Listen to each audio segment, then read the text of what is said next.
Hello everyone, welcome to magnet brains, जहां आपको 100% free of cost education provide की जाती है। मतलब यहाँ आपको एक या दो चैप्टर पढ़ने के बाद में किसी भी तरीके का कोई पेमेंट करने की नीड बिल्कुल नहीं होती है। सो इसी अच्छी बात से स्टार्ट करते हैं आज की इस वीडियो को। This is Barkha Gupta, your computer educator for class 10th। और आज की इस वीडियो में हम क्या डिस्कस करने वाले हैं? आज की इस वीडियो में हम डिस्कस करने वाले हैं क्लास 10th आईटी का unit number 3 database management system को। मतलब कि unit number 3 database management system के जितने भी चैप्टर्स हैं उन चैप्टर्स का वन शॉट रिवीजन हम करने वाले हैं, जिसमें आज हम चैप्टर नंबर 10 को डिस्कस करेंगे। ठीक है, तो chapter number 10 complete chapter revision आज हम करने वाले हैं, जिसका नाम है concepts of database management system. Yes students, unit number 4 web application and security के सारे चैप्टर्स का कंप्लीट शॉर्ट रिवीजन आ चुका है ना, जिसमें आपने सारे चैप्टर्स को रिवाइज भी कर लिया होगा, उसके असेसमेंट को भी देख लिया होगा, सारे चैप्टर्स के वीडियोस, लेक्चर्स, सब चीजें अवेलेबल है। सो होप आपका यूनिट नंबर 4 अब बहुत अच्छे से प्रिपेयर हो चुका होगा, क्योंकि कहीं ना कहीं यूनिट नंबर 3 एंड 4 जो है वो इंपॉर्टेंट यूनिट्स हैं और आपके एग्जाम में ज्यादा मार्क्स का वेटेज रखती हैं, right. So unit number 3 database management system, जो बेस्ड है किस पर? डेटाबेस पर, कि डेटाबेस में डेटा को कैसे मैनेज किया जाता है टैब्यूलर फॉर्मेट में। ये हमने सभी ने सीखा था, देखा था, जिसमें हमने कुछ 5 चैप्टर्स को डिस्कस भी किया था।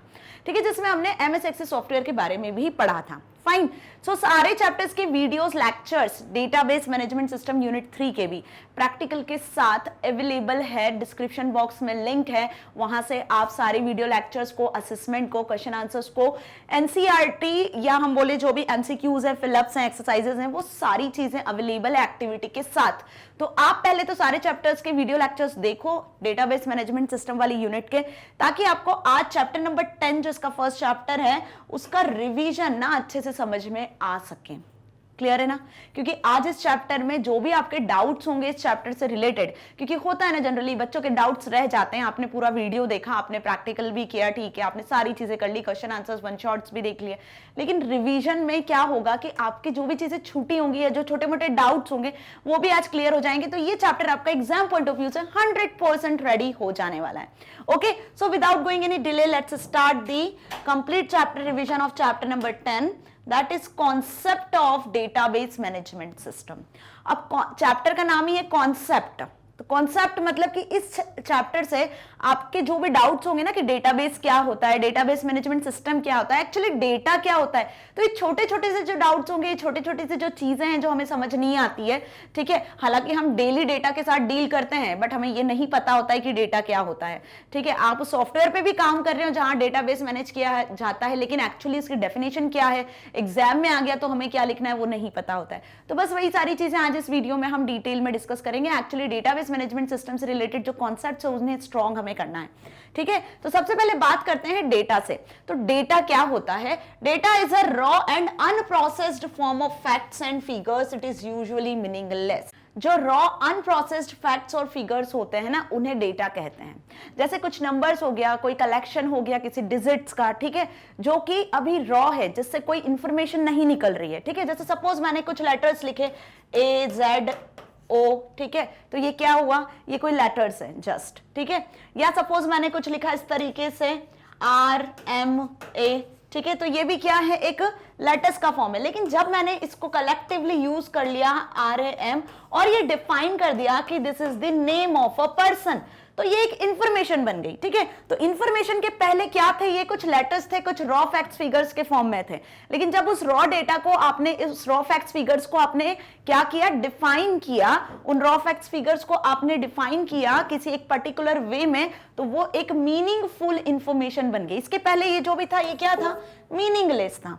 फाइन। सो समझ में आ गया ना डेटा क्या होता है? Data raw facts and figures होते हैं। जैसे सपोज मैंने कुछ नंबर्स लिखे 8 9 2 6 1 4 5 3 0, ओके, इस तरीके से मैंने कुछ नंबर्स लिख दिए।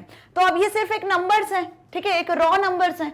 लेकिन जब मैं इसको डिफाइन करती हूँ कुछ इस तरीके से 9 8 2 6 4 5 3 0 1, और मैंने ये बताया कि ये एक कॉन्टैक्ट नंबर है, एक फोन नंबर है, ठीक है।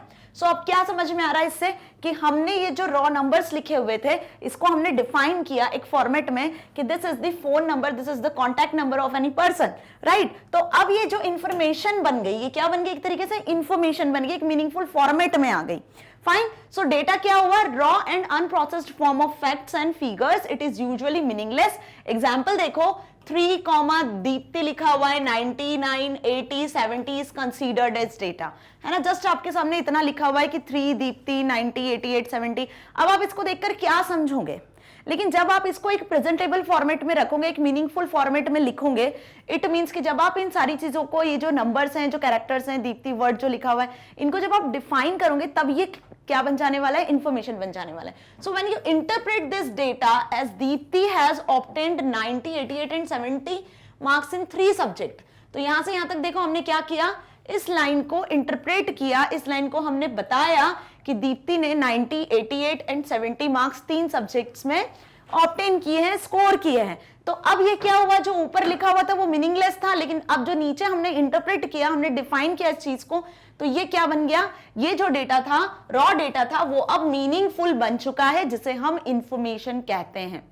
So it is essential to organize this available data in such a way it can altered, stored and retrieved easily. So अब इस तरीके का डेटा सिर्फ इतना तो होता नहीं है, हम कितने सारे डेटा के साथ डील करते हैं, ठीक है।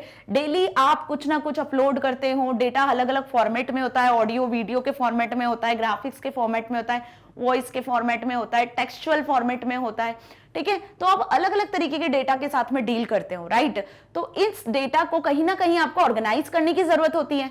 आप इस डेटा को स्टोर कर सकते हो, इस डेटा में कुछ ना कुछ चेंजेस कर सकते हो, ठीक है। तो जब आपको डेटा में चेंजेस करना है, उसको प्रॉपर्ली ऑर्गेनाइज करना है, उसको रिट्राइव करना है, ठीक है, अलग अलग जगह से, तो इसके लिए हमें किसकी जरूरत होती है? इसके लिए हमें जरूरत होती है डेटाबेस की। तो अब आपको अच्छे से समझ में आ गया कि डेटा क्या होता है, मीनिंगलेस होता है, रॉ फैक्ट्स फिगर्स होते हैं। बस इतना ध्यान रखना जितना जितना मैं बता रही हूं कि डेटा मीनिंगलेस होता है, रॉ फैक्ट्स फिगर्स होते हैं। जब डेटा को आप इंटरप्रेट करते हो मतलब एक मीनिंगफुल फॉर्मेट में कन्वर्ट कर देते हो, तो वो इंफॉर्मेशन बन जाता है। और इस इंफॉर्मेशन को स्टोर करने के लिए, ऑल्टर करने के लिए, एडिट करने के लिए, एक प्रॉपर फॉर्मेट में अरेंज करने के लिए हमें किसकी जरूरत होती है? डेटाबेस की नीड होती है, ठीक है। तो बस यहीं से डेटाबेस की क्या हुई है, हम बोल सकते हैं कि नीड अराइज हुई है, और यहीं से डेटा को मैनेज करने के लिए डेटाबेस मैनेजमेंट सिस्टम का यूज किया जाता है। तो अब डेटाबेस क्या हुआ? अभी तक तो हमने डेटा देखा, तो database is a collection of data. Database क्या हो गया? ध्यान से देखो, कलेक्शन ऑफ डेटा। तो डेटा हमने समझ लिया, इस डेटा के कलेक्शन से क्या बन गया? डेटाबेस। किससे? इस डेटा के कलेक्शन से डेटाबेस क्रिएट हुआ, fine, in which stored in a systematic manner, that is in the form of tables, so that you can retrieve and manipulate the information quickly and efficiently from a large set of data. जहां पे आपका data store है, उस data के collection को आप एक systematic manner में अरेंज कर सकते हो, उस जगह को, उस प्लेस को बोलते हैं डेटाबेस। समझ में आया? हम यहाँ पे कंप्यूटर्स की बात करें तो उस सॉफ्टवेयर को, उस एप्लीकेशन सॉफ्टवेयर को हम क्या बोलेंगे? जो डेटाबेस को मैनेज करता है, जिसमें डेटा मैनेज किया जाता है, that is database management system. So data is a collection of data which is stored in a systematic manner, जिसमें डेटा एक सिस्टमैटिक मैनर में अरेंज होता है। किस फॉर्मेट में अरेंज होता है? टेबल के फॉर्मेट में अरेंज होता है। टेबल्स के फॉर्मेट में, टेबल पता है ना, जो रो कॉलम में होती है, उसमें डेटा अरेंज होता है, जिसकी मदद से आप डेटा को इजीली रिट्राइव करने का मतलब एक्सेस करना। आप डेटा को एक्सेस कर सकते हो। मैनिपुलेट का मतलब आप डेटा को चेंज कर सकते हो, ऑल्टर कर सकते हो क्विकली, इफिशिएंटली, है ना, अपने जो भी रिक्वायरमेंट है उसके अकॉर्डिंग। तो डेटाबेस को मैनेज करने के लिए, डेटाबेस में डेटा को सिस्टमैटिक मैनर में मैनेज करने के लिए हमें जरूरत होती है डीबीएमएस सॉफ्टवेयर की। ओके, ये चीज आपको बेसिकली ध्यान रखना है। Clear? So a database consist one or more tables. A table holds information in the form of rows and columns. तो डेटाबेस में डेटा को मैनेज करने के लिए हम टेबल्स का यूज करते हैं। टेबल्स होती है रो और कॉलम का कलेक्शन। क्लियर हुआ इतना? ठीक है। अब इस डेटाबेस में जो रो और कॉलम होते हैं, उन्हें किन किन नाम से हम जानते हैं? तो रो को रिफर किया जाता है रिकॉर्ड से, ठीक है। रो को किससे रिफर किया जाता है? रिकॉर्ड से। टेबल में जितनी भी रो होंगी, ये कोई टेबल है, ठीक है, इसमें जितनी भी रोज होने वाली हैं, इन्हें हम कहते हैं रिकॉर्ड्स। तो रिकॉर्ड क्या हुआ? Set of related information that belongs to a particular object. A single record is known as a tuple. ये एक सिंगल रिकॉर्ड जो होगा, इसे क्या कहेंगे हम? टपल कहेंगे, ठीक है। और जितनी भी रोज हैं, इन्हें हम कहेंगे रिकॉर्ड्स। क्या कहेंगे? रिकॉर्ड्स। समझ में आया? तो टेबल में जितनी भी रोज है वो रिकॉर्ड्स हैं, और एक इंडिविजुअल रिकॉर्ड को हम टपल के नाम से भी जानते हैं। ओके, अब बात आती है कॉलम की। तो टेबल में कॉलम भी होते हैं जिन्हें हम किस नाम से रेफर करते हैं, फील्ड के नाम से।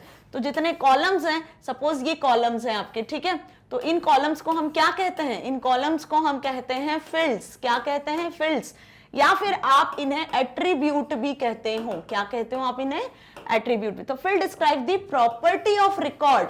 फील्ड क्या डिस्क्राइब करता है कि इस रिकॉर्ड में की प्रॉपर्टी, की रिकॉर्ड किसका है, क्या है रिकॉर्ड में एक्चुअली। सपोज ये हम स्टूडेंट डेटाबेस की बात करें तो स्टूडेंट नंबर, तो ये देखो ये हो गया आपकी रोज ना, ये रिकॉर्ड हो गए 1 2 3। तो ये जो 1 2 3 रिकॉर्ड है वो क्या है, वो सीरियल नंबर है, नंबर टाइप के हैं। तो ये एट्रीब्यूट जो हुआ, जो कॉलम का नाम हुआ, वो क्या कर रहा है, इन रिकॉर्ड की प्रॉपर्टी को बताता है। ओके, तो फील्ड को हम एट्रीब्यूट के नाम से भी जानते हैं। A set of character that represent a valid value is known as data. ठीक है, तो जो सेट ऑफ कैरेक्टर्स हैं जो एक वैलिड वैल्यू को शो कर रहे हैं उसी को डेटा कहते हैं। अब डेटा की जो मतलब है वो अच्छे से समझ में आ गया ना, क्या कि सेट ऑफ वैल्यू जो एक वैलिड वैल्यू को, एक वैलिड इंफॉर्मेशन को शो कर रहे हैं उसी को डेटा कहा जाता है, जिसे हम टैब्यूलर फॉर्मेट में यहां मैनेज कर रहे हैं। तो क्या समझाया मैंने अभी कि डेटा के कलेक्शन को कहां मैनेज किया जाता है, डेटाबेस में। ठीक है, डेटाबेस में क्या होती है, बहुत सारी टेबल्स होती हैं, डेटा का कलेक्शन होता है डेटाबेस, और डेटाबेस में इस डेटा को मैनेज किया जाता है टेबल्स के फॉर्म में।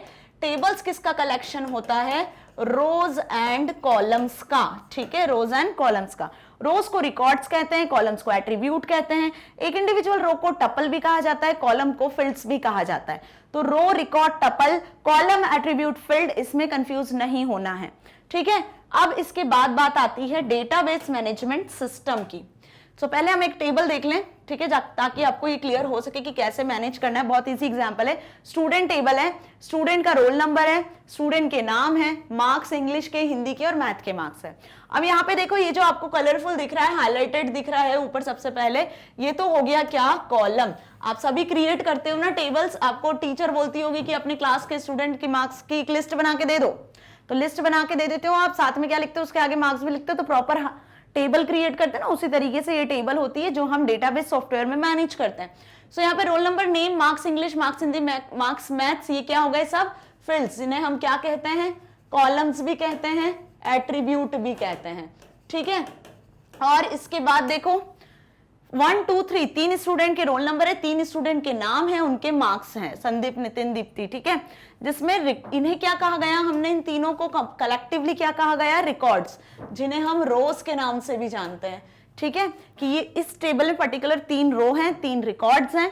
ठीक है, और एक इंडिविजुअल रिकॉर्ड की यदि हम बात करें कि 3rd रोल नंबर वाले स्टूडेंट का रिकॉर्ड की यदि बात कर रहे हैं तो इसे हम कहते हैं क्या, टपल। तो यहाँ पे देखो जो अभी हमने डेटा देखा था 3, दीप्ति, 90, 88, 70, उसको हमने एक ऑर्गेनाइज्ड मैनर में टेबल में रिप्रेजेंट किया हुआ है। ठीक है, सो वो जो डेटा था वहां जो मीनिंगलेस था वो यहाँ पे क्या बन चुका है, एक प्रॉपर इंफॉर्मेशन के फॉर्म में आप इसे एक्सेस कर पा रहे हो, एक सिस्टमैटिक, एक ऑर्गेनाइज्ड वे में आपको यहाँ पे शो हो रहा है। ठीक है, तो ऐसे टेबल्स के फॉर्म में डेटा स्टोर होता है। अब database is basically used by developers, administrators and and users. जो डेटाबेस है उसे कौन यूज करता है ना, तो बेसिकली वो उसके लिए 3 यूजर्स होते हैं।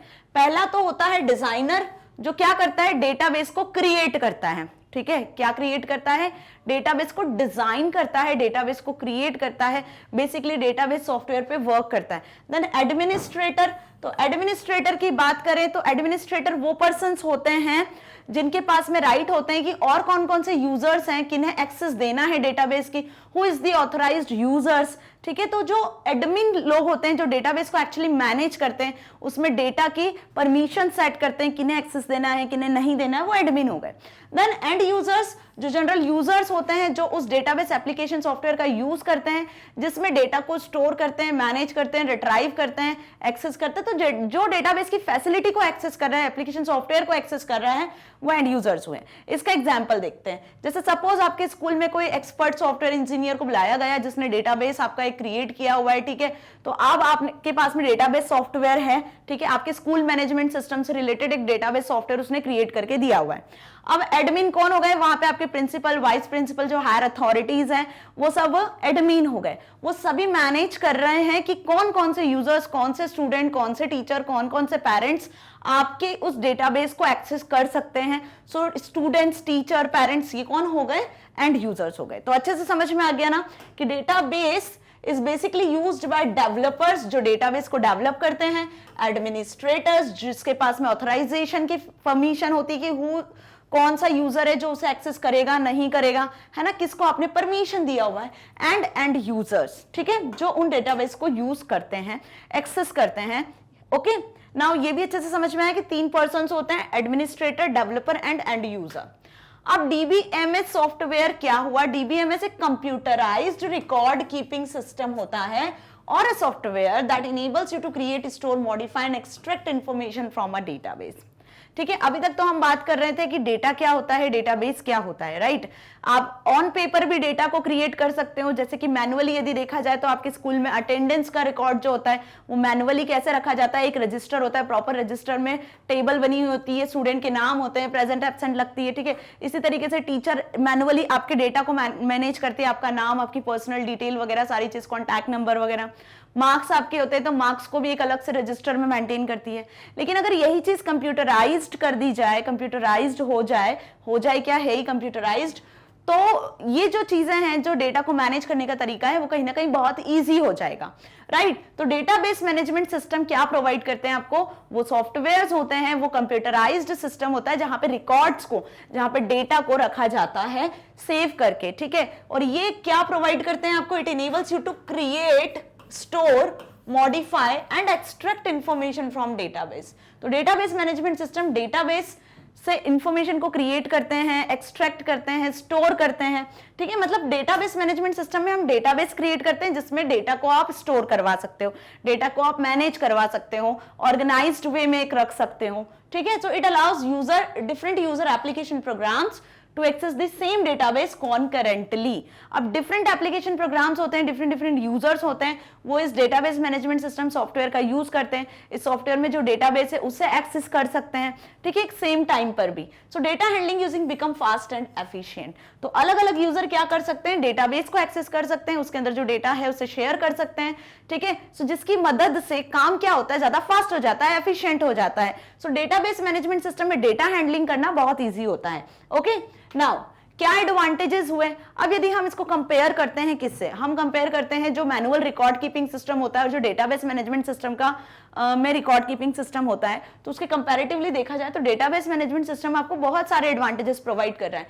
जैसे फर्स्ट तो ये है कि इन्फोर्समेंट ऑफ डेटा स्टैंडर्ड्स। यहाँ पे डेटा को स्टोर करने के लिए, क्रिएट करने के लिए, उसे मैनिपुलेट करने के लिए, टेबल्स वगैरह क्रिएट करने के लिए, डेटाबेस क्रिएट करने के लिए कुछ स्टैंडर्ड्स होते हैं, कुछ रूल्स होते हैं, ठीक है, जिनका यूज करके आप एक प्रॉपर वे में डेटाबेस को क्रिएट कर सकते हो, ठीक है। डेटा अवेलेबिलिटी, अब डेटाबेस आपने एक बार क्रिएट कर दिया तो 24/7 आवर्स आप उस डेटाबेस को एक्सेस कर सकते हो। यदि आप ऑनलाइन शेयर कर रहे हो तो हर यूजर उसे एक्सेस कर सकता है ना। तो डेटा की अवेलेबिलिटी हर कहीं पॉसिबल होती है। रिड्यूस्ड डेटा रिडंडेंसी, अब जैसे पॉसिबिलिटी होती है कि कोई रिकॉर्ड यदि डबल एंट्री हो गई, ठीक है, तो उसकी जो redundancy, duplication of data, actually redundancy का मतलब क्या हुआ? डेटा का डुप्लीकेशन। तो डेटा का डुप्लीकेशन भी कहीं ना कहीं डीबीएमएस में कम होता है, ठीक है, आप उसे रिड्यूस कर सकते हो। इसके लिए बहुत सारे ऑप्शंस होते हैं, जैसे प्राइमरी की क्रिएट करना, बहुत सारी चीजें होती है जो आगे हम पढ़ेंगे। तो यहाँ पे सबसे पहले तो ये है कि डीबीएमएस में डेटा की रिडंडेंसी कम हो जाती है। क्लियर? अब जैसे अगर हम बात करें मैनुअल रिकॉर्ड सिस्टम की, तो मैनुअल रिकॉर्ड सिस्टम में क्लास 10th में जो स्टूडेंट है उनकी एंट्री हुई है, अब वो स्टूडेंट जो क्लास 11th में गए वही 10th की, तो वापस से आपको सारी एंट्री फिर करनी पड़ेगी, promoted to class 11th, right. तो कहीं ना कहीं डेटा रिडंडेंसी बढ़ेगी। या फिर ऐसा हो सकता है कि कोई स्टूडेंट का नाम ऊपर भी लिखा हुआ, नीचे भी लिख दिया, तो रिपीट हो गए नाम, राइट। तो दिस इज कॉल्ड रिडंडेंसी, जिसकी वजह से प्रॉब्लम्स होती हैं। तो यहाँ पे डीबीएमएस जो सॉफ्टवेयर है वहां पे रिडंडेंसी कम होती है, ये रिड्यूस हो जाती है। मिनिमाइज डेटा इनकंसिस्टेंसी, अब जब डेटा रिडंडेंसी बढ़ेगी, डेटा का डुप्लीकेशन बढ़ेगा, तो कहीं ना कहीं हमें डेटा को एक्सेस करने में भी असुविधा होगी, प्रॉब्लम होगी, राइट। तो डेटा की इनकंसिस्टेंसी को भी यहाँ पे आप मिनिमाइज कर सकते हो। ओके, डेटा कॉन्करेंसी, कॉन्करेंसी का मतलब एक साइमल्टेनियसली मल्टीपल यूजर एक ही डेटाबेस पे वर्क कर सकते हैं, ठीक है। मतलब ऐसा है कि जैसे सपोज मैं हूं टीचर हूं और मैं किसी डेटाबेस को एक्सेस कर रही हूं, तो at that time same database को कोई स्टूडेंट या कोई टीचर भी एक्सेस, कोई पेरेंट भी एक्सेस कर सकता है, राइट। तो जब सेम टाइम पे आप किसी डेटाबेस में वर्क कर सकते हो, उसको मैनिपुलेट कर सकते हो, उसमें चेंजेस कर सकते हो, तो डेटा कॉन्करेंसी उसे हम कहते हैं। तो ये भी फैसिलिटी, ये भी एडवांटेज हमें डेटाबेस मैनेजमेंट सिस्टम प्रोवाइड करता है। साथ ही हमें ये सिक्योरिटी भी देता है। डेटा इंश्योर्स, मतलब it ensures data security. Data security भी रहती है। आप पासवर्ड प्रोटेक्टेड रख सकते हो अपने डेटाबेस को, ठीक है। आप रीड ऑनली रख सकते हो अपने डेटाबेस में जो टेबल है, ताकि उसमें कोई चेंजेस ना कर सके। जब कोई अनऑथराइज्ड यूजर उसे एक्सेस करे तो उसमें कोई चेंजेस ना कर सके, उसे पासवर्ड पता हो तो ही वो एक्सेस कर सके। सो यहाँ पे डेटा की सिक्योरिटी भी होती है। Backup and recovery management it also provide. देखो, बैकअप और रिकवरी मैनेजमेंट जैसी फैसिलिटीज भी हमें डेटाबेस मैनेजमेंट सिस्टम प्रोवाइड करता है। तो अब यदि एग्जाम में क्वेश्चन आता है define database management system, what are the benefits और advantages of database management system, तो अब आप ये चीज अच्छे से लिख सकते हो, क्योंकि इस चैप्टर से क्वेश्चंस बन सकते हैं 1 मार्क्स के भी, 2 मार्क्स के भी, 4 मार्क्स के भी। तो 4 मार्क्स में यदि एडवांटेज आ गया तो आपको 4 एडवांटेज लिखकर आना है। तो कम से कम आपको 5-6 एडवांटेज तो यहाँ से याद कर लेना है अच्छे से। कौन कौन से एडवांटेजेस अब मैंने बता दिए, आप अच्छे से क्लियर होंगे। यदि ये पॉइंट्स याद नहीं भी होते हैं तो आपको ऐसे ही यदि अच्छे से समझ में आ गया है कि रिडंडेंसी नहीं होती, डेटा डुप्लीकेशन नहीं होता है, हर टाइम आप डेटा को एक्सेस कर सकते हो, मल्टीपल यूजर डेटाबेस को शेयर कर सकते हैं, उसे डेटा कॉन्करेंसी कहते हैं, ठीक है। डेटा की सिक्योरिटी हमें मिलती है, बैकअप रिकवरी हमें प्रोवाइड करता है डीबीएमएस सॉफ्टवेयर।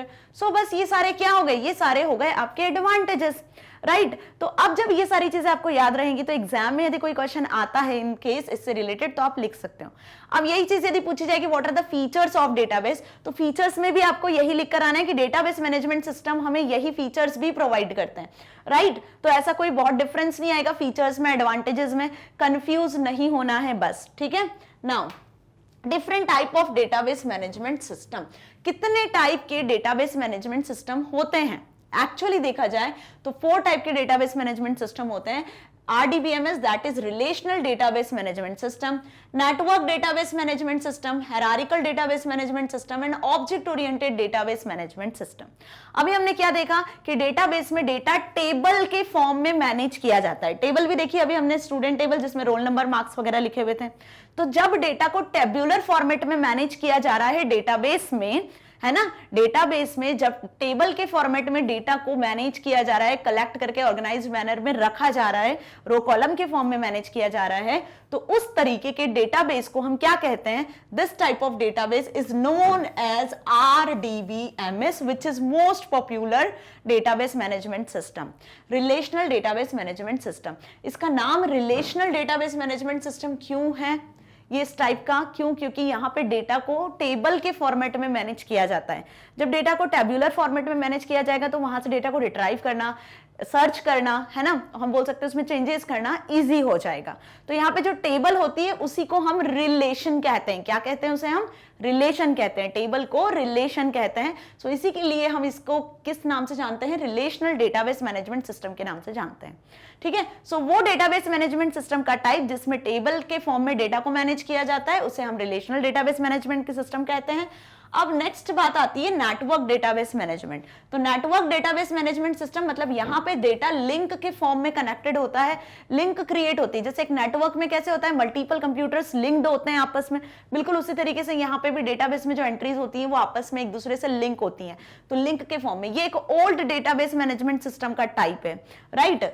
इसके बाद हायरार्किकल डेटाबेस मैनेजमेंट सिस्टम पे आ जाए तो हायरार्किकल का मतलब इन्वर्टेड ट्री, ठीक है, कि एक पेरेंट नोड होती है, फिर उसके बाद 2 सब पेरेंट नोड होती है, फिर चाइल्ड नोड होती हैं, ठीक है। तो मतलब जब डेटा एक हायरार्किकल वे में होता है, कुछ इस तरीके से मैनेज किया जाता है, तो हम इसे क्या कहते हैं? इसे हम कहते हैं हायरार्किकल डेटाबेस मैनेजमेंट सिस्टम, जो कि ये भी एक old type of database management system हो चुका है जिसका यूज अभी नहीं होता है, ठीक है। बट टाइप्स है तो हमें पढ़ना है। यहाँ लिंक के फॉर्मेट में डेटा अरेंज होता है, यहाँ पर hierarchical tree type structure, tree like structure में डेटा अरेंज्ड होता है, ठीक है। फिर इसके बाद आती है ऑब्जेक्ट ओरिएंटेड। तो ये भी एक most popular database management system है, ऑब्जेक्ट ओरिएंटेड, जो कि बेसिकली आपको पाइथन प्रोग्रामिंग लैंग्वेज, C++, जावा, इन सभी के डेटाबेस मैनेजमेंट सिस्टम यदि आप देखोगे तो वो ऑब्जेक्ट ओरिएंटेड होंगे, जिसमें ऑब्जेक्ट्स क्रिएट किए जाते हैं। ऑब्जेक्ट्स क्या होते हैं? रियल वर्ल्ड में जो एग्जिस्ट एंटिटीज होती है ना, उन्हीं को हम ऑब्जेक्ट बोलते हैं। तो उससे रिलेटेड जो डेटाबेस है वो ये होता है। अब यहाँ पे देखो आपके सिलेबस में आपको पढ़ना है relational database management system.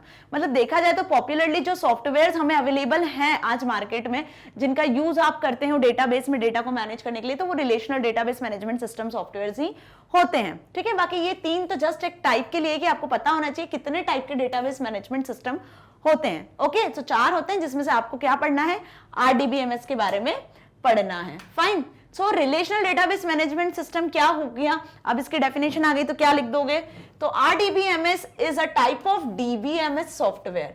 RDBMS क्या है, एक DBMS सॉफ्टवेयर का टाइप है। ठीक है, that uses relational database model for its database, जो कि किसका यूज करता है, रिलेशनल डेटाबेस मॉडल का यूज करता है डेटाबेस में डेटा को स्टोर करवाने के लिए। तो रिलेशनल डेटाबेस मॉडल में आप किस तरीके के मॉडल का यूज कर रहे हो, रिलेशन का यूज कर रहे हो, टेबल्स का यूज कर रहे हो। ठीक है, तो जो टेबल का यूज करता है डेटा को मैनेज करने के लिए डेटाबेस में, उस तरीके के सॉफ्टवेयर को, उस तरीके के DBMS सॉफ्टवेयर को हम RDBMS सॉफ्टवेयर कहते हैं। सो ये चीज अब आपको अच्छे से समझ में आ गई ना, क्या समझाया मैंने, कि डेटा का कलेक्शन होता है किसमें, डेटाबेस में। ठीक है, data raw facts and figures हैं, जिसका कलेक्शन डेटाबेस में होता है एक ऑर्गेनाइज्ड मैनर में, एक मीनिंगफुल फॉर्मेट में। ठीक है, अब इस डेटाबेस को मैनेज कहां किया जाता है, DBMS में। ठीक है, DBMS सॉफ्टवेयर्स में। तो इन DBMS सॉफ्टवेयर का कौन सा टाइप है जो इसे मैनेज करता है, वो है RDBMS। ये चीज बहुत अच्छे से ध्यान रखना है, जो मैंने एक फ्लो चार्ट के फॉर्म में आपको समझाया है ना, कि डेटा का कलेक्शन डेटाबेस में मैनेज किया जाता है एक मीनिंगफुल फॉर्मेट में। डेटाबेस में हम क्रिएट करते हैं टेबल्स। क्या क्रिएट करते हैं हम, टेबल्स। कैसे मैनेज कर रहे हो, टेबल्स के फॉर्मेट में, है ना। और इन डेटाबेस को मैनेज करने के लिए जो सॉफ्टवेयर्स होते हैं वो DBMS सॉफ्टवेयर्स होते हैं। और इस DBMS में कौन से सॉफ्टवेयर को आप प्रेफर कर रहे हो, जहां पे आप टेबल्स और रिलेशंस क्रिएट करोगे, वो होगा RDBMS software.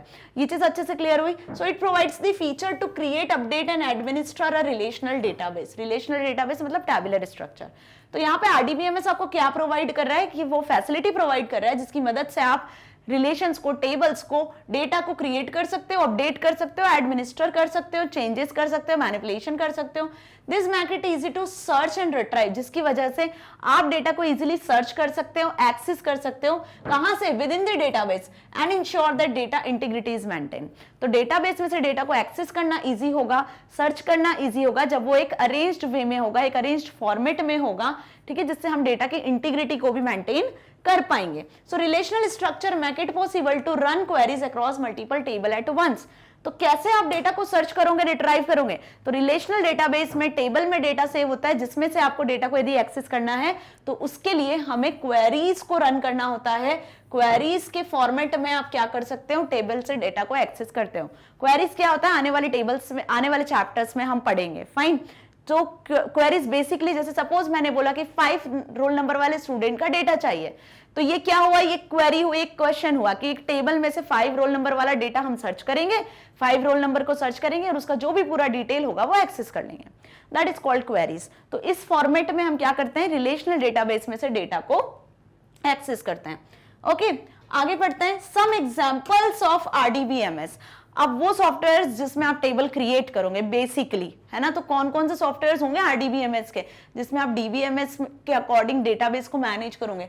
So Oracle, LibreOffice Base, MS Access, Sybase, MySQL, MS SQL, this all are the softwares for RDBMS। ठीक है, जिसमें कौन कौन से दिख रहे हैं आपको यहाँ, MySQL, MS SQL, Sybase, MS Access, Oracle, LibreOffice। इनके नाम सुन के डरने की जरूरत नहीं है। ठीक है, ये सारे DBMS सॉफ्टवेयर्स हैं, RDBMS सॉफ्टवेयर्स हैं, जिसमें आप टेब्यूलर फॉर्मेट में डेटा क्रिएट करते हो, टेबल्स क्रिएट करते हो, उसमें डेटा को एक्सेस करते हो, रिट्राइव करते हो, चेंजेस करते हो, रो कॉलम के फॉर्म में डेटा को मैनेज करते हो, जिसमें हम प्रैक्टिकल करेंगे किस पे, MS Access पे। सो सारे प्रैक्टिकल वीडियोस तो ऑलरेडी अवेलेबल हैं, हम तो रिवीजन कर रहे हैं। बस आपको ध्यान रखना है कि आपके सिलेबस में जिस पे आपको वर्क करना है वो है MS Access, है ना। बाकी इसके बाद जो ये बाकी जो सारे सॉफ्टवेयर्स दिख रहे हैं ना, ये सब क्या है, ये सब एडवांस सॉफ्टवेयर्स है। जैसे Oracle की बात करें, MySQL की बात करें, तो 11th-12th में जब आप आओगे ना, तब आपको MySQL, Oracle जैसे सॉफ्टवेयर पे भी वर्क करने को मिलेगा। Fine, okay. सो अब यहाँ पे डेटा, डेटाबेस, RDBMS का कॉन्सेप्ट खत्म हुआ। होप आपको अच्छे से समझ में भी आया। क्लियर। अब आती है बात कॉन्सेप्ट ऑफ कीज, कि कीज क्या होती हैं। देखो जब भी डेटाबेस की बात होती है, चाहे कोई सा भी सॉफ्टवेयर जो अभी हमने देखा ना, Oracle, MySQL, Sybase, MS Access, LibreOffice वगैरह, जिसकी भी यदि आप बात कर रहे हो, जिस भी किसी सॉफ्टवेयर की, तो यदि वो डेटाबेस को मैनेज करने वाला सॉफ्टवेयर है तो वहां पे कीज का अपना एक इंपॉर्टेंट रोल होता है कि एक्चुअल जो बात कर रहे हैं ना हम कि टेबल में जो डेटा होता है उसको सर्च कर सकते हो आप इजीली, है ना, उसमें आप चेंजेस कर सकते हो, इंसर्ट कर सकते हो, स्टोर कर सकते हो इजीली। तो ये इजी कौन करता है काम? ये काम को इजी करती है कीज। समझ में आया? क्या करती है इनको इजी कौन करता है? कीज। क्लियर? तो यहां पे कीज क्या होती है? Keys plays an important role in relational database. देखो कीज क्या प्ले करती है? एक इंपॉर्टेंट रोल प्ले करती है। It is used for identifying unique records, कि यूनिक रिकॉर्ड्स को आप टेबल से एक्सेस कर पाओ, यूनिक रिकॉर्ड को आप टेबल से आइडेंटिफाई कर पाओ, उसमें हेल्प करती हैं। कौन? कीज। तो जो भी हमने अभी एडवांटेज देखे थे किसके? डेटाबेस के। क्या एडवांटेज देखे थे? कि डेटा रिडंडेंसी को रिड्यूस करना, डेटा इनकंसिस्टेंसी हटाना, डेटा को अवेलेबल बनाना। ठीक है, सो जो रूल्स और रेगुलेशंस आप डेटाबेस पे अप्लाई कर रहे हो, है ना, कि रिकॉर्ड्स यूनिकली बना रहे, उसके लिए हम कीज को यूज करते हैं। उसी के लिए की वाला कॉन्सेप्ट होता है हर डेटाबेस में। नहीं तो टेबल में डुप्लीकेट रोल्स नहीं होगी, टेबल में ब्लैंक डेटा नहीं पॉसिबल है, राइट? तो टेबल में ब्लैंक डेटा नहीं होना चाहिए, कोई भी रो कॉलम खाली नहीं होना चाहिए, टेबल में जो रिकॉर्ड है वो एक जैसे होना चाहिए, ठीक है, एक फॉर्मेट में अरेंज होना चाहिए, टेबल में जो रिकॉर्ड्स है वो यूनिकली आइडेंटिफाई होना चाहिए। ऐसा नहीं कि दो दो बार एंट्री की हुई है किसी स्टूडेंट की या कुछ भी, है ना। तो ये सारी जो चीजें हैं इनको ना हो, ये सारी चीजें सही तरीके से हो, उसी के लिए ये कीज बनाई जाती हैं। ठीक है, उसी के लिए कीज वाला कॉन्सेप्ट आपकी बुक में है।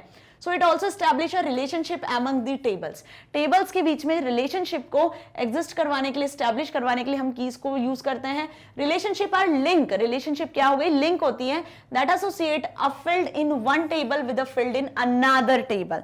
तो रिलेशनशिप यहाँ पे क्या है? एक टेबल की किसी फील्ड से, किसी कॉलम से दूसरे टेबल के किसी कॉलम के बीच की लिंक होती है। ओके, अब ये रिलेशनशिप भी हम आने वाले चैप्टर्स में डिटेल में डिस्कस करेंगे। फिलहाल आपको बस इतना बताना है कि कॉन्सेप्ट ऑफ कीज जो है, ये कॉन्सेप्ट ऑफ कीज इंपॉर्टेंट इसलिए है क्योंकि की जो है एक इंपॉर्टेंट रोल प्ले करती है टेबल में जो रिकॉर्ड्स हैं उनको मैनेज करने के लिए, उनको एसोसिएटेड रखने के लिए। दो यदि टेबल की बात करें तो दोनों टेबल किस तरीके से आपस में लिंक है वो कौन बताता है? कॉन्सेप्ट ऑफ कीज ही बताती है। ओके, सो इतना समझ में आया? अब कितने टाइप की कीज होती हैं? तो यहां पर आपको इस चैप्टर में 4 टाइप की कीज पढ़ना है। प्राइमरी की, कंपोजिट प्राइमरी की, फॉरेन की, कैंडिडेट की। होती भी इतनी है नॉर्मली, है ना, बस इनको आप किसी से और नाम से भी जान सकते हैं, जैसे कैंडिडेट को हम ऑल्टरनेट की के नाम से भी जानते हैं।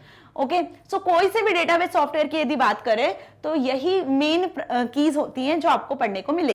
नाउ फर्स्ट हम डिस्कस कर रहे हैं अब इसमें प्राइमरी कीज। तो प्राइमरी की क्या होता है? It is a set of one or more field that uniquely identify each record in a table. Table में वो फील्ड्स जो कि रिकॉर्ड्स को यूनिकली आइडेंटिफाई करती हैं उन्हें प्राइमरी की कहते हैं। इसमें कोई भी डुप्लीकेट डेटा नहीं होता है। The table can have one primary की, किसी भी टेबल की एक ही प्राइमरी की होती है। The value in the primary key field is different for every tuple and thus helps in uniquely identifying the records। तो ये होगा इसके कुछ काम के पॉइंट्स प्राइमरी की के जो मोस्ट इंपॉर्टेंट है, जो हर डेटाबेस सॉफ्टवेयर में एक जैसे ही होते हैं। तो क्या पढ़ा हमने यहाँ पर कि प्राइमरी की क्या करती है? टेबल में जो रिकॉर्ड्स है उनको यूनिकली आइडेंटिफाई करती है। अब ये यूनिकली आइडेंटिफाई का मतलब क्या हुआ कि सपोज आपकी क्लास में 2 स्टूडेंट है सेम नाम से। अब उनके नाम सपोज हमने बोल दिया कि रोहन नाम से 2 स्टूडेंट है, ठीक है, रोहन शर्मा के नाम से। अब आप उन्हें कैसे आइडेंटिफाई करोगे? जब आप टेबल में एंट्री करोगे, ठीक है, आपने एक टेबल बनाई जिसमें स्टूडेंट की पर्सनल डिटेल एंटर कर रहे हो आप। रोहन शर्मा की 2 एंट्री हुई, उनके फादर्स नेम, मदर्स नेम, उनका कॉन्टैक्ट नंबर, बाकी सारी चीजें। तो सेम एंट्री तो हो रही है ना कहीं एक ही नाम से 2 बच्चों की। हालांकि आप उसको आइडेंटिफाई कैसे कर पाओगे? उनके फादर्स नेम, मदर्स नेम से अलग अलग आइडेंटिफाई कर पाओगे। कभी लकीली उनके फादर्स के नेम भी सेम हो गए कोइंसिडेंटली, तो आप क्या करोगे? कैसे उन्हें यूनिकली आइडेंटिफाई करोगे? कौन सा ऐसा कॉलम होगा जो उन्हें सेपरेटली डिफाइन कर पाएगा? तो हम क्या करेंगे? रोल नंबर से, उनके रोल नंबर से उन्हें आइडेंटिफाई कर पाएंगे। तो रोल नंबर क्या हो गया? रोल नंबर हो गया प्राइमरी की। तो रोल नंबर वाला जो कॉलम है जिसमें आपने स्टूडेंट के रोल नंबर लिखे हुए हैं, तो जब ऐसा कोई केस आता है, जब ऐसे कोई डुप्लीकेशन वाली चीज आती है, तो हम उस कॉलम को डिफाइन कर देते हैं कि वो प्राइमरी की है। तो अब रोल नंबर वाले कॉलम में एक जैसी वैल्यू कभी नहीं होगी, नॉट डुप्लीकेट वैल्यू। तो प्राइमरी की के अंदर, कॉलम के अंदर जो भी वैल्यू होगी वो डुप्लीकेट नहीं होना चाहिए, रिपीट नहीं होना चाहिए, चाहिए, मतलब वही डुप्लीकेट नहीं होना चाहिए, और एक कॉलम को ही आप प्राइमरी की बना सकते हो। क्या कर सकते हो, टेबल में जो कॉलम है जिसे आप प्राइमरी की बनाने वाले हो तो वो एक ही कॉलम हो सकता है, ठीक है, जो क्या करेगा, किस चीज में हेल्प करेगा, पूरे रिकॉर्ड को यूनिकली, यूनिक मतलब कि पूरी टेबल में अगर 100 रिकॉर्ड है तो पूरे 100 रिकॉर्ड में से हर 100 रिकॉर्ड अलग अलग है, यूनिक है, उसे डिफाइन करता है कौन सा कॉलम, वो कॉलम जिसे हमने प्राइमरी की बनाया है। तो रोल नंबर वाला कॉलम क्या हो गया, प्राइमरी की बन गया, ठीक है। अब इसके कुछ रूल्स आते हैं एग्जाम में लिखने को, क्योंकि प्राइमरी की कहीं ना कहीं बहुत इंपॉर्टेंट है। तो रूल्स में क्या लिखोगे कि primary key field should be unique, primary key field जो है, प्राइमरी की वाला जो कॉलम है वो यूनिक होना चाहिए, इसमें नल वैल्यूज नहीं होनी चाहिए। नल वैल्यूज क्या हो गई, अब ये नया कॉन्सेप्ट, नल वैल्यूज मतलब कि ब्लैंक नहीं होना चाहिए। जो भी रोल नंबर आप एंट्री करोगे तो मतलब ऐसा नहीं कि आपने रोल नंबर वाला कॉलम खाली छोड़ दिया और बाकी पूरे आगे एंट्री कर दी रोल स्टूडेंट की, ऐसा नहीं होगा। रोल नंबर वाले कॉलम में कुछ ना कुछ वैल्यू होना चाहिए, क्योंकि उसे आपने प्राइमरी की बनाया है। इट कांट बी एम्प्टी, वो एम्प्टी या खाली नहीं होना चाहिए। तो नल उसी को बोला है कि प्राइमरी की वैल्यू कभी भी ब्लैंक नहीं हो सकती, it contains some value, every row must have a value, ठीक है, समझ में आया। so the value of primary key field can never be modified or updated if any foreign key refers to a primary key। तो अभी foreign key क्या होता है ये हम पढ़ेंगे, तब आपको ये प्राइमरी की भी का ये जो पॉइंट है ये अच्छे से समझ में आएगा।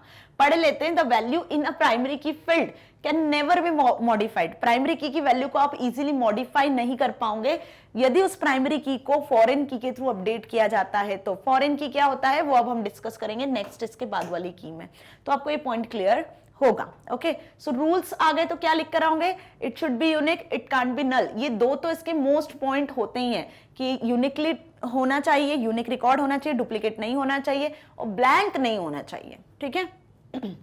नेक्स्ट, कॉम्पोजिट प्राइमरी की। अभी हमने प्राइमरी की तो क्या देखा, वो पर्टिकुलर कॉलम जो टेबल में रिकॉर्ड्स को यूनिकली आइडेंटिफाई कर रहा है, एक single column, that is primary की।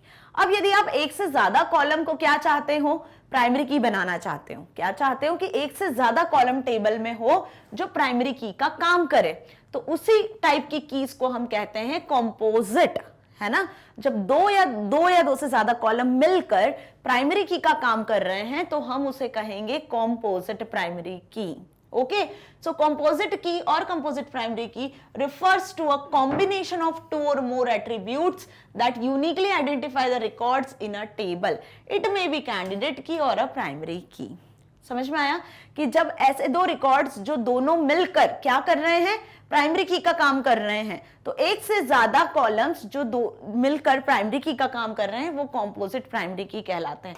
जैसे सपोज हमने बात कर ली स्टूडेंट का रोल नंबर और उनकी डेट ऑफ बर्थ, ठीक है, क्या बात करी हमने, स्टूडेंट का रोल नंबर और उनकी डेट ऑफ बर्थ। तो किसी रोल नंबर पे यदि डेट ऑफ बर्थ रिपीट भी हो रही होगी, ठीक है, तो हम क्या बोलेंगे कि इन दोनों को हमने मिलाकर क्या बता दिया, कॉम्पोजिट प्राइमरी की बना दिया।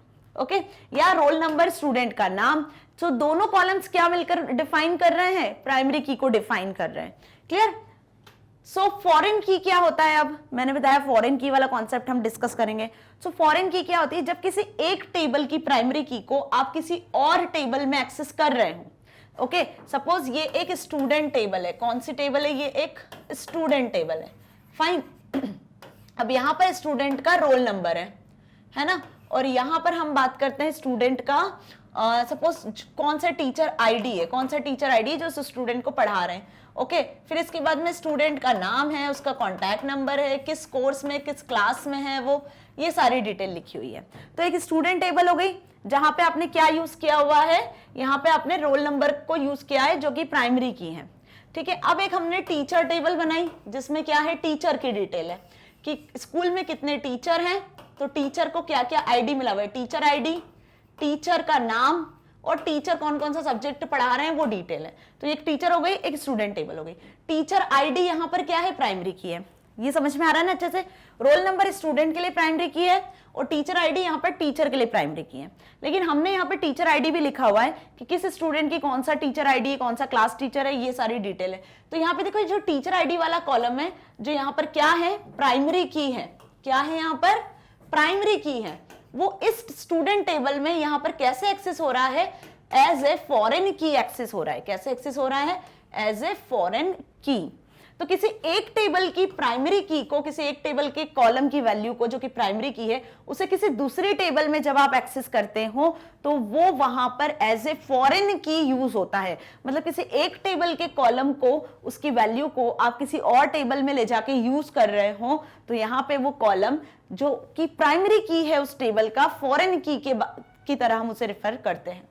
So a foreign key is a field or a set of fields that is used to establish a relation between two tables. तो दोनों टेबल के बीच में रिलेशन कौन सा कॉलम एग्जिस्ट कर रहा है, कौन सा कॉलम बता रहा है, टीचर आईडी। टीचर आईडी से ये दोनों टेबल एक्चुअली एसोसिएटेड हैं।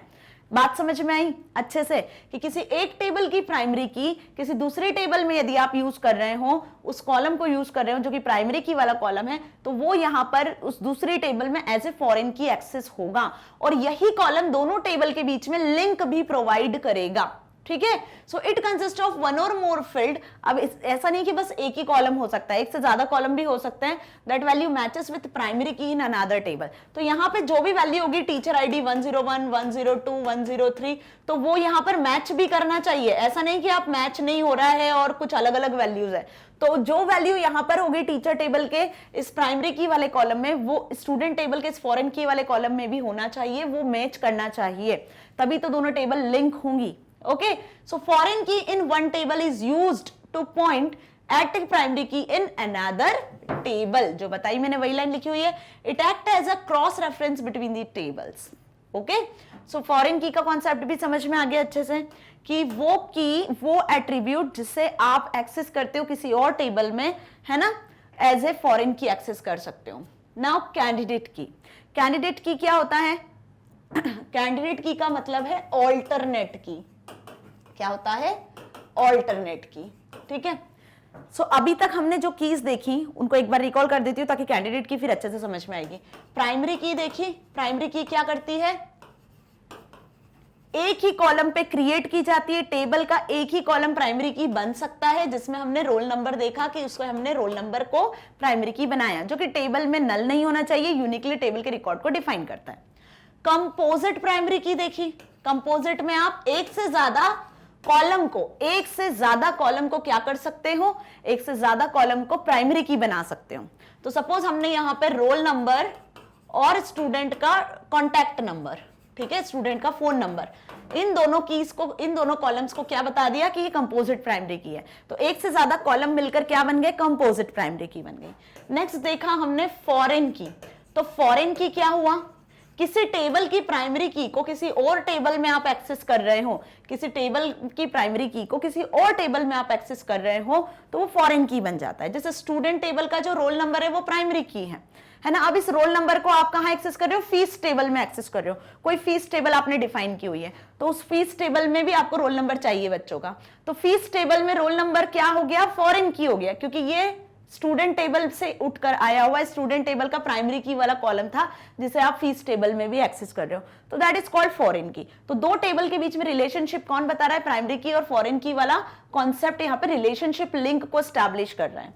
अब बात आती है कैंडिडेट की मतलब ऑल्टरनेट की। यदि आपने एक कॉलम को प्राइमरी की बना दिया, तो क्या ऐसे और कॉलम्स हैं टेबल में जो प्राइमरी की बन सकते हैं? उसका ऑल्टरनेट सॉल्यूशन होता है। जैसे किसी प्रॉब्लम को सॉल्व करने के लिए आपके पास में एक सॉल्यूशन होता है, वो काम नहीं करता है तो हम उसका ऑल्टरनेट भी लेकर चलते हैं ना।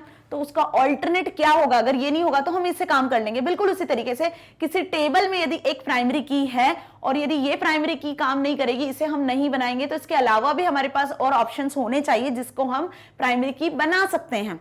तो उसी को अल्टरनेट की और कैंडिडेट की कहा जाता है। A table might have one or more field that may uniquely identify the records.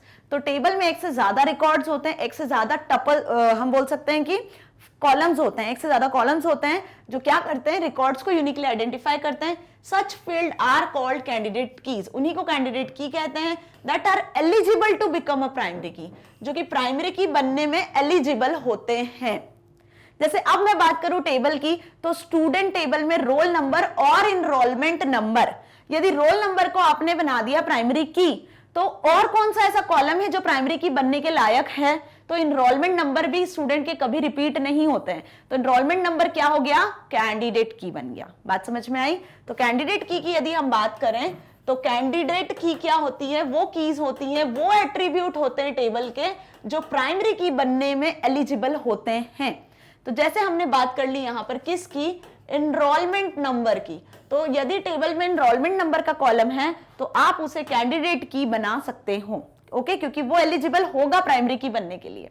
So for example, यहाँ पे एक एग्जाम्पल मैंने बताया हुआ है, जैसे स्टूडेंट टेबल है जिसमें आईडी है स्टूडेंट का और किस डिपार्टमेंट का है वो स्टूडेंट, तो डिपार्टमेंट का भी आईडी है, डेट ऑफ बर्थ है, फर्स्ट नेम है, ठीक है। सो आईडी को यदि आपने प्राइमरी की बनाया हुआ है, सो यहाँ पे जो डिपार्टमेंट आईडी है और डेट ऑफ बर्थ है उन्हें आप एज ए कैंडिडेट की कंसीडर कर सकते हो। तो department ID, date of birth, ID, ये सब मिलकर क्या कर रहे हैं, टेबल में जो रिकॉर्ड्स हैं उन्हें यूनिकली आइडेंटिफाई कर रहे हैं। फाइन, सो यहां तक अच्छे से समझ में आ गया, कैंडिडेट की भी समझ में आ गई। तो कीज वाला कॉन्सेप्ट बहुत ज्यादा इंपॉर्टेंट है डेटाबेस में। 4 टाइप की कीज हमने देखी, चारों टाइप की कीज का हमने काम देखा, उनमें डिफरेंस भी समझा, ठीक है। सो होप आपको अच्छे से समझ में आया। एग्जाम्पल से जितने अच्छे से समझ में आएगा ये की वाला कॉन्सेप्ट आपको, वैसे हम जब ऐसे इसको डेफिनेशन पॉइंट ऑफ व्यू से या रट्टा मारोगे तो नहीं समझ में आएगा, ओके। सो इसलिए रट्टा नहीं मारना है, किसी भी टॉपिक का समझना है ना। समझोगे तो आप आंसर इजीली लिख कर आ पाओगे। प्राइमरी की, कैंडिडेट की, कॉम्पोजिट की, फॉरेन की, ये चारों की टेबल में एसोसिएशन के लिए यूज होती है, टेबल में रिकॉर्ड्स को यूनिकली आइडेंटिफाई करने के लिए यूज होती है, ठीक है। अब कैसे रिकॉर्ड्स को, किस फॉर्मेट में, टेबल के कॉलम के फॉर्मेट में। कॉलम को आप कीज बनाते हो, रोल नंबर वाले कॉलम को प्राइमरी की बनाया, एनरोलमेंट नंबर वाले कॉलम को कैंडिडेट की बना दिया, ठीक है। अब इसके बाद एनरोलमेंट नंबर, स्टूडेंट का नाम, कॉन्टैक्ट नंबर, इन तीनों को मिलाकर हमने बना दिया कंपोजिट की, कि इन तीनों से भी आप यूनिकली रिकॉर्ड को आइडेंटिफाई कर पा रहे हो, ठीक है। यदि रोल नंबर को किसी और टेबल में एक्सेस कर रहे हो जो कि प्राइमरी की है और किसी और टेबल में एक्सेस कर रहे हो तो वो बन जाएगी फॉरेन की उस टेबल के लिए। तो ये चीज अच्छे से समझ में आ गई ना, ओके। डेटा क्या होता है, डेटाबेस क्या होता है, डीबीएमएस क्या होता है, आरडीबीएमएस क्या होता है, कौन कौन से सॉफ्टवेयर होते हैं, डेटाबेस का क्या एडवांटेजेस हैं, क्या फीचर्स हैं, ठीक है, ये भी क्लियर है। फाइन। सो स्टूडेंट्स, यहां पे इस चैप्टर का कंप्लीट रिवीजन कंप्लीट हुआ, ओके। सो यदि आपको ये वीडियो अच्छी लगी है, समझ में आई है, तो इससे YouTube के साथ साथ आप एक्सेस कर सकते हो magnetbrains.com वेबसाइट से भी।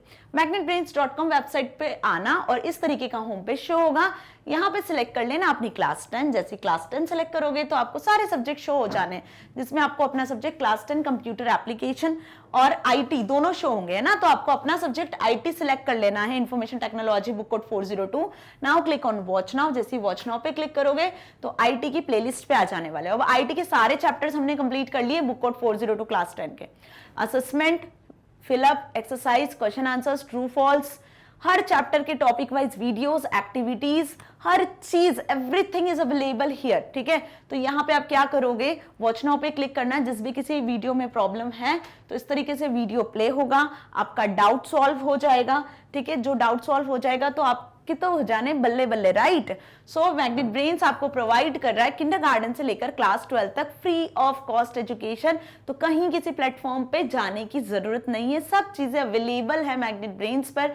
क्यों? क्योंकि ताकि आप अपनी एग्जाम में बहुत अच्छे मार्क्स को स्कोर कर सकते हो, साथ ही साथ अपनी लाइफ में कुछ बहुत अच्छा अचीव कर सकते हो। सो मिलेंगे इसी यूनिट के नेक्स्ट चैप्टर के वन शॉट रिवीजन के साथ। तब तक के लिए stay here, stay happy. Thank you so much.